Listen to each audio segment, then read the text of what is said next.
continued to run. We made it to the ammo shack. The ordnanceman unlocked the door, let himself in. I'm right behind him. What do you want? Give me a 50 caliber machine gun. Now, I'm a recent farm boy. The biggest gun I'm used to firing on a regular basis is a shoulder fire 22 caliber rifle. Hell, this is a 50 caliber machine gun. I'm not talking about a shoulder fired gun. I'm talking about a fixed mount machine gun. Hell, it looked to me like a cannon without wheels, you know. But I took it as best I could, most likely cradled it in my arms. I wasn't all that big at that time. Turned around, started for the door. By now, I guess a few others in that ditch figured that they shouldn't be there either, and it followed us down there to the ammo shack. And the guy coming in the door was somewhat taller than I, huskier built. I just offloaded that gun to him, and I said, "Here, take it to the PBY park in front of Tween's hangar. I'll get the ammo." Boy, he looked surprised, but he turned, took it, and out the door he went. I turned around, and there again, I'm so thankful for that ordnanceman, because I was just a seaman. He was the petty officer. He could have told me, "Bug off, Boot, I'm not going anywhere," you know. But he jumped up out of that ditch with me, and we were on our way. Anyway, when I turned around, he was just setting 2 canisters of 50 caliber ammo up on the counter. I grabbed those 2 canisters of ammo, turned around, out the door I went. Now, I'm not a runner or a sprinter, but I guarantee you, I beat the guy with the gun to the airplane.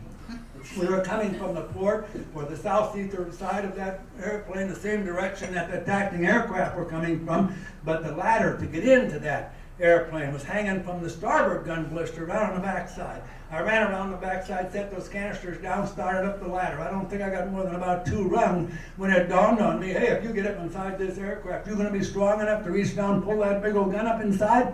I don't think so. So I jumped back down off the ladder just as the guy with the gun got there. I said, "Give it to me. You get up inside. I'll hand it to you." Boy, he chopped up that ladder, jumped inside, turned around, reached down. I got the gun to him somehow, most likely muzzle first, which is a safety no-no, of course, but I don't think either one of us was thinking about safety right at that time. And I said, "Put in the port blister. That's the side they're coming from." He turned and disappeared into the fuselage of that aircraft. I reached down, grabbed the canister of that ammo in my right hand, guided myself up the ladder with the left hand, set that inside the fuselage, back down, got the second one up, set it inside, jumped inside, picked those 2 canisters up, turned around, stepped across to the port blister just as he was swinging that mounted gun out and locking it in firing position. I set those canisters down under the gun, flipped the lid open, come up at the end of the belt, ready to load, thinking he'd have the breech open. But he was just standing there looking skyward. I looked up, and here comes another one of those airplanes. Same old power dive, blinking, flashing lights. Now I'm only hearing popping sounds, which I was later told were most likely those bullets passing through that airplane that we were in. Big old bomb hanging there in the bottom. I couldn't wait on him to get his train of thoughts back together. I just reached over and slid the lock forward, threw the breech open, fed the end of the belt into the loading mechanism, slammed the breech shut, reached over with my left hand, grabbed the charging pin, pulled it back, let it go. Bam! We got a round in the chamber. "Shoot!" I shouted. And I think he was one of those guys that thought with a machine gun, you don't bother to aim, you just point it off in the direction and fire. Because I stood there and watched those bullets go harmlessly off through empty space. I think that's when my country boy, hunter instinct kicked into gear. Back there in the countryside in the 20s, 30s, and 40s, you became a hunter and a gatherer real early in life. And you better become a good shot too. Because being a good shot would often mean the difference of whether you would or would not have food on the table.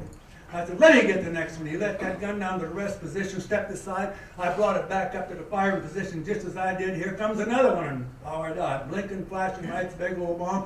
I got a bead and a lead. A bead and a lead. I knew that you had to put that projectile where they were going to be when it got there, or you were not going to hit them. So I started pressed that trigger. I continued to lead into fire when I couldn't raise that gun any higher because of the blister limitations on that airplane. I still continued to fire until that airplane had came down, pulled out of its dive, and passed just overhead. Watched those tracer bullets fly through the air, and it looked like every one of them went right into that round opening on the engine opening on the front of that old radial engine dive bomber, and then stitched the stitch right down the bottom of the fuselage. Now, if those of you have been in the service or others, you got to remember, you got to know that following each one of those tracers, there are 4 regular bullets. Another tracer, 4 more regular bullets. So I know here and I know here that I did some damage to that aircraft. But you're not going to be watching him because he's going away. He's no longer a threat. You're not going to be watching to see what happens to him. You better be looking for the next guy that's coming at you. And I bring that gun back down. I'm looking for another one in the power dive, but I don't see any. But there's one out over the channel, maybe 2 city blocks away. Now he's not in the power dive, but in a steep banking and descending left turn, as though he's getting ready to make another run on us. because he's in a banking turn, I can see the cockpit. It's about 6 or 8 feet behind the front of that airplane. Now I figure at that distance, at that speed, if I use the front of that airplane as my aiming point, I'm going to get some rounds into the fuselage and maybe even into the cockpit. And believe you me, now there's a pilot here. Was that you? Okay. Believe you me, if you can get a couple of 50 caliber slugs bouncing around inside that cockpit with a pilot, you're going to get him something else to think about besides coming back and machine gunning you a second time. I maintained that lead, squeeze the trigger, burn. I don't think I got off more than about 6 or 8 rounds, but I saw at least 2 of those tracer bullets seem to disappear into the fuselage of that airplane just forward of the cockpit. And when they did, it did an abrupt rolling right turn and was gone from my field of fire. No more aircraft came back to bomb or to strafe our end of the island that morning. I stayed at that gun. I got to fire a few short bursts at other aircraft on their way to or from other targets as they passed through my very limited field of fire. Later, when the second wave of that attack came in and the U.S. Nevada was coming down the channel, heading for open water, boy, those pilots, those airplanes got on in like a swarm of bees. They'd hoped they could sink it there in the channel, and that would close the harbor for some time. And so I was back on that gun firing at them as they were on their way to or from the Nevada. But again, I had a limited field of fire. And by now, our own aircraft parked on the ramps and on the apron and adjacent hangar, Building 6, Hangar 1, which was between where I was and where the Nevada headed at Hospital Point, were beginning to burn so fiercely and putting up so heavy clouds of black smoke that it just obliterated that field of fire. 50 or 60 years later, I was watching a news broadcast from Hawaii. They had invited some of those Japanese pilots who had participated in that raid and who had survived the war and were still able to travel. They had brought them back to Pearl Harbor for that event there. I understand they didn't let them go aboard the Arizona on December 7th, but they took them aboard on the 8th when there would be no survivors there. They asked him, they said, what part did you play in that raid? Now listen carefully to this. He said, I was the lead pilot of a group of 9 aircraft. Our assigned targets were the airplanes and the hangars on Ford Island. That's where I was.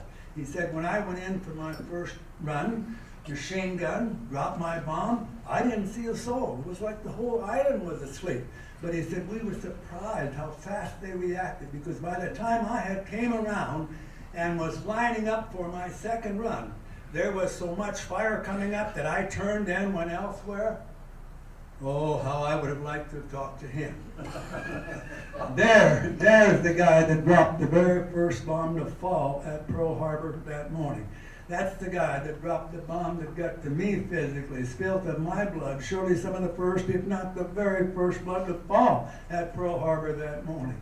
But in spite of that, I think I'm the guy, or one of the guys, that got to him with that on-target 50 caliber machine gun fire and changed his mind about coming back and machine gunning us a second time.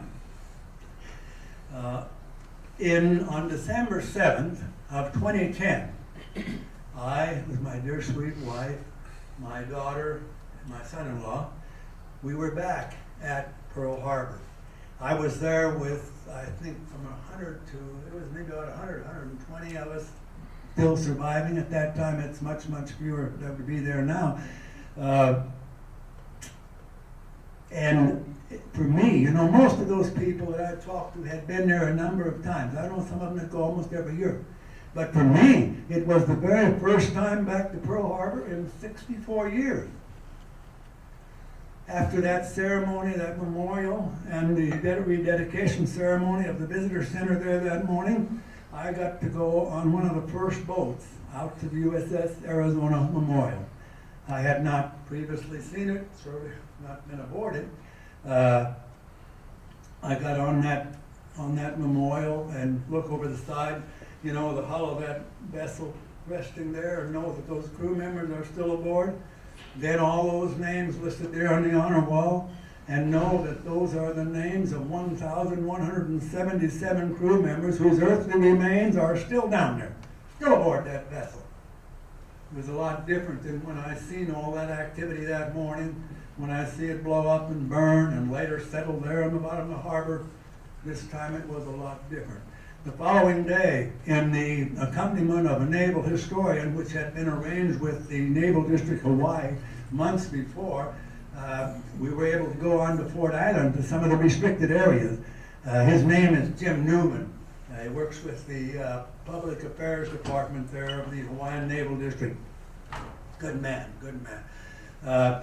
On the way there, we went past the USS Utah Memorial, and we were able to pay our honor, respects, and remembrance to those crew members there. Then he took us around to the harbor inlet end of the island, where the old PBY patrol bomber squadrons were stationed. That's where I was. And I got once again to stand on the very spot that that first bomb to fall at Pearl Harbor that morning fell. You can only imagine when you're standing there and your mind wanders back over all those years. You can hear the aircrafts roar, the bombs, see the fire, smell the gunpowder, feel the recoil of that machine gun. A little later, I got to go back into that hangar because there was a few crew members working there. It was getting late in the day, but because that naval historian was with us, we were able to get inside the hangar. I wanted to go back up into that office if I could and see somewhere that morning I lost that 17-year-old sailor boy. I think by the time that day was over, I was more like about a 34-year-old combat vet, you know. I never did find him again. But I couldn't go up there because the hangar was not in condition. I understand now that they're going to refurbish it, and it's going to become a part of the Aviation Museum, and I'm thrilled. I hope I can go back there when they rededicate that. When we went outside and went around the southeasterly end, I was able to point out to that historian and to my wife and family the very window pane that bomb fragments and explosion debris would have had to come through to get to me, because I was sitting at a desk with my back to the window and my shoulders would have been about windowsill height. Those windows are grouped in groups, and then a column, then another group, another column, another group. The third group from the left, the bottom window pane. That's the one that's where I got. When we did that, I asked him, I said, could I go around to the back of the hangar? Yeah, sure, he said. So we went around back there, and I'm walking around, and I'm looking for some sort of sign of where that ditch might have been. And he asked me, he said, what are you looking for? And I said, well, there was a ditch out here somewhere, an unfilled construction ditch that we were ordered into, and that we were threatened with military discipline for leaving when we wanted to go put up a defense. He looked at me kind of, you know, and he said, tell me that again. And so I told him, and I said, and what I'm telling you is the honest to God's truth. And I'll swear to it on a stack of Bible, Book of Mormon, Doctrine and Covenants, Pearl of Great Price, Article of Faith, Words of Wisdom, and on my dead mother's grave. He said, oh, I don't doubt you a bit, he said, but he said, there's something really funny. Because he said, of all the people that I have talked to who were here that morning, right here, he said, you're only the second guy that's ever mentioned that ditch. Well, I'll tell you what, if I had spent that time in that ditch as I was ordered to do, I would not be here talking to you today. When we got home, my dear sweet wife said to me, what was it?